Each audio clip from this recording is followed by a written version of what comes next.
Good morning to all. Ninth class. See your second lesson. अव्ययमाला. द्वितीयः पाठः अव्ययमाला कंठस्थीकरणार्थम.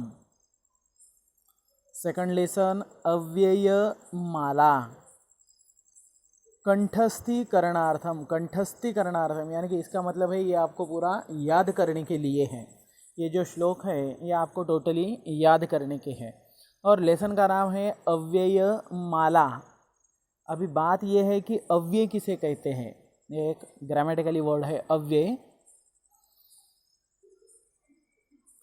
उसकी definition है कि सदृशम त्रिषु लिंगेषु सर्वासु च विभक्तिषु वचनेषु च सर्वेषु यन्नवेति तदव्ययम.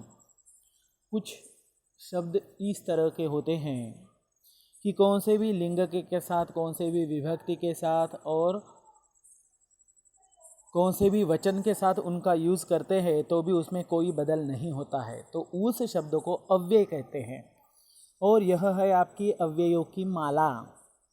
ये क्योंकि यहाँ उन अव्ययों का यूज़ किया है. तो यहाँ जो आपको अव्यय है वह है धातु साधित अव्यय. अव्यय के दो प्रकार होते हैं. एक ओनली अव्यय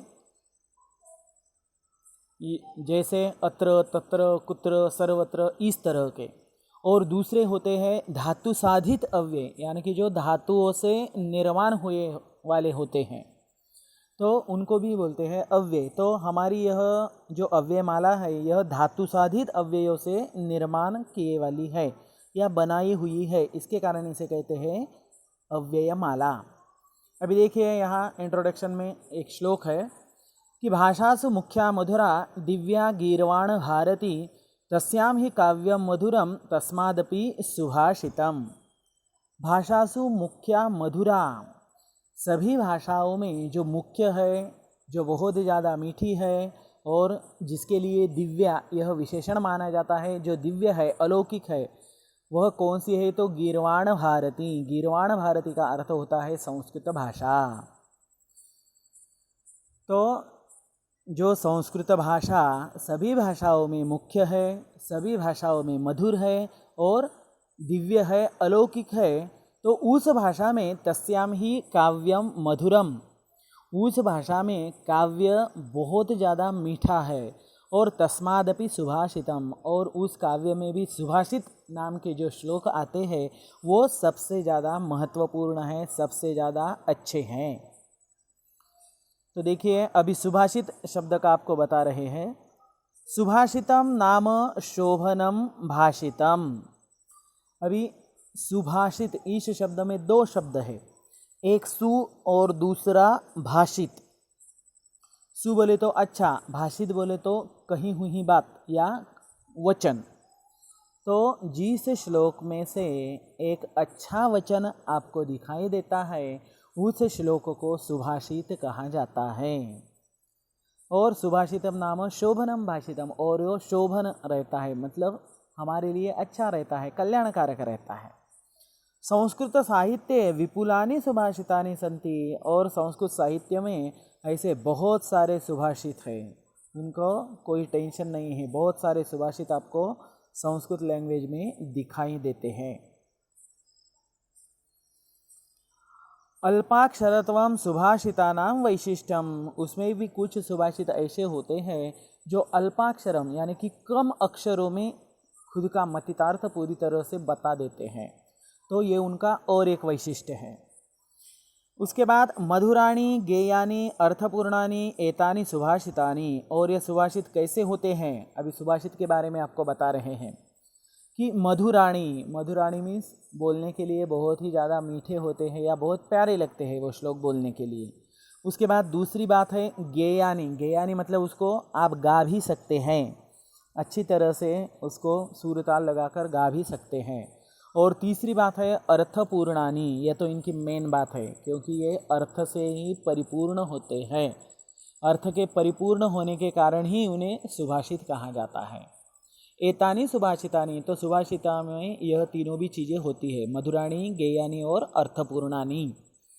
सुभाषितानां पठनेन वाणी सुसंस्कृता निर्दोषा च भवति।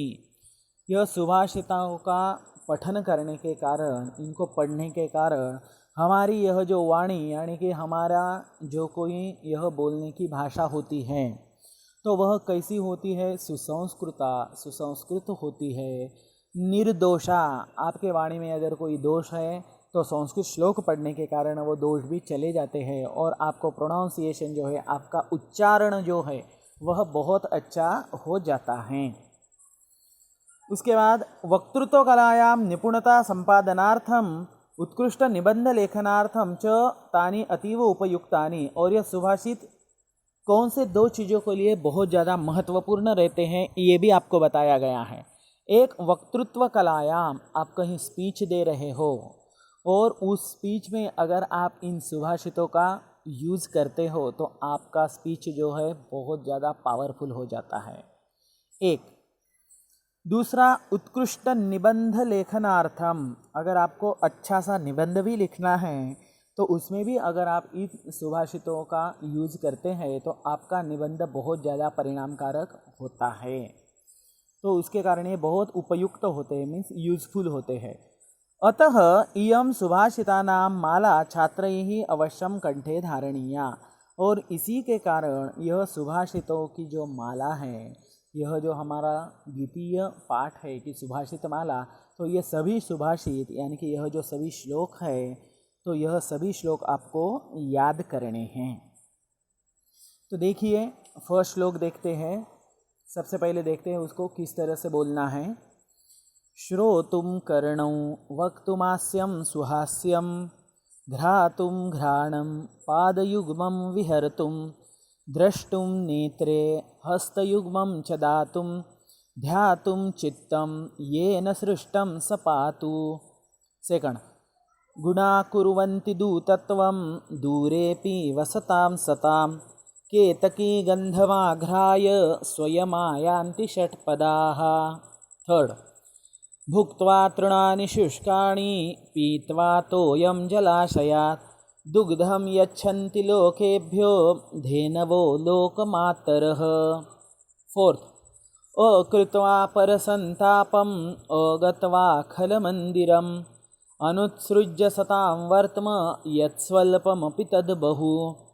फिफ्थ, यस्य षष्ठी चतुर्थी च विहस्य च विहाय च अहं कथं द्वितीया स्यात् द्वितीया स्यामहं कथं। फिफ्थ हो गया। सिक्स्थ, प्रारभ्यते न खलु विघ्नभयेन नीचै प्रारभ्य विघ्नविहता विरमन्ति मध्याः विघ्नै पुनः पुनरपि प्रतिहन्यमाना प्रारब्धमुत्तमजना न परित्यजन्ति। 6 और भी 2 है, तो चलो उसको नेक्स्ट वीडियो में देखे जाएंगे। अभी देखिए पहला श्लोक। श्रोतुम कर्णो वक्तुमास्यम सुहास्यम घ्रातुम घ्राणम पादयुग्मं विहर्तुम द्रष्टुम नेत्रे हस्तयुग्मं च दातुम ध्यातुम चित्तं येन सृष्टं स पातु। तो इस श्लोक में से वह बता रहा है, ये देखिए, ये ब्रैकेट में जो दिया है इसको अन्वय कहते हैं। तो ये देखना है आपको। येन श्रोतुम कर्णौ, जिसने हमें सुनने के लिए कान दिए हैं। वक्तुम सुहास्यम आस्यम, हमें बात करने के लिए बहुत ही अच्छा मुंह दिया है। घ्रातुम घ्राणम, सांस लेने के लिए हमें नाक दिया है। विहर्तुम पादयुग्मम, इधर उधर घूमने के लिए हमें जो है पाद युग्मम कहा है। युग्मम मीन्स कपल, जोड़ी। तो पाद युग्मम, पैरों की जोड़ी, यानी कि 2 पैर दिए हैं। द्रष्टुम नेत्रे, देखने के लिए 2 आँखें दी हैं। और दातुम हस्तयुग्मम, दातुम देने के लिए, दान देने के लिए हाथों की जोड़ी, यानी कि 2 हाथ हमें दिए हैं। और ध्यातुम चित्तम, ध्यान करने के लिए हमें मन दिया है। सह ईश्वरः पातु, वह ईश्वर हमारा रक्षण करे। देखिए पहला श्लोक है कि ईश्वर ने हमें कौन कौन से अवयव किस काम के लिए दिए हैं, तो ये सब हमें मिले हैं ईश्वर के कारण, तो उसी के कारण उस ईश्वर को कहते हैं कि वही ईश्वर जो है हमारा रक्षण करे। येन श्रोतुम कर्णौ, who has given to us both ears for listening, जिसने हमें दो कान दिए हैं सुनने के लिए। वक्तुम सुहास्यम आस्यम, for speaking one mouth. Third one घ्रातुम घ्राणम, फॉर ब्रेथिंग वन नोज।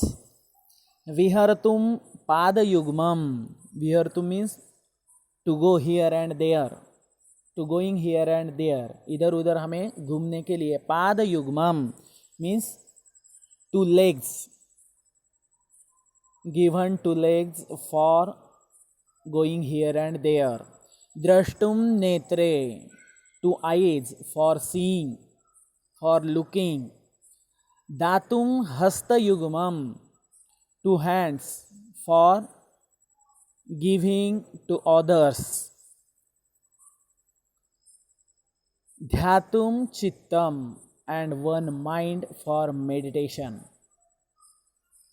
सृष्टम, जिन्होंने निर्माण किया है, जिन्होंने हमें दिया है, सह ईश्वरः पातु, that God protect to me, वही ईश्वर हमारा रक्षण करे। देखिए बच्चों, यहाँ बहुत सारी चीज़ें आपको बताई गई हैं, और इसमें ये जो है श्रोतुम, वक्तुम, घ्रातुम, विहर्तुम, द्रष्टुम, दातुम, ध्यातुम, इन सब ये रेड अक्षर में जो शब्द आपको दिए हैं, इनको बोलते हैं कि हेत्वर तुमंथक धातु साधित अव्यय। ये सब रेड में दिए वाले जो है यह आपके धातु साधित अव्यय है। इसी के कारण मैंने आपको पहले भी कहा था कि अव्यय के दो प्रकार होते हैं, एक मेन अव्यय और दूसरे धातु साधित अव्यय, जिनकी निर्मित धातुओं के द्वारा की जाती है। अभी देखो, श्रु बोले तो सुनना, श्रोतुम बोले तो सुनने के लिए, वच बोले तो बोलना, वक्तुम बोले तो बोलने के लिए, घ्रा बोले तो सांस लेना, तो घ्रातुम का मीनिंग क्या हो जाएगा? सांस लेने के लिए। विहर्तुम, वी प्लस रु धातु, घूमना, तो विहर्तुम का अर्थ होता है घूमने के लिए। दृश्य पश्य, देखना, तो द्रष्टुम का अर्थ होता है देखने के लिए। दा बोले तो देना, तो दातुम का अर्थ होता है देने के लिए। और ध्या बोले तो ध्यान करना, और ध्यातुम का अर्थ होता है ध्यान करने के लिए। ये सभी तुमंत अव्यय जो होते हैं, ये के लिए इस अर्थ में यूज़ किए जाते हैं। जो कोई धातु होता है उसका अर्थ के लिए इसमें कन्वर्ट होता है ये होने के बाद। तो देखिए, पहला श्लोक आपके लिए बहुत ही ज़्यादा इम्पोर्टेंट था, जो हमने बता दिया आपको। इसकी इंट्रोडक्शन भी आप अच्छी तरह से देख लीजिए। अगर आपको इसमें कुछ डाउट है तो आप हमें पूछ सकते हैं। बाकी के श्लोक जो है वह नेक्स्ट वीडियो में हम देखेंगे। थैंक्स, धन्यवाद।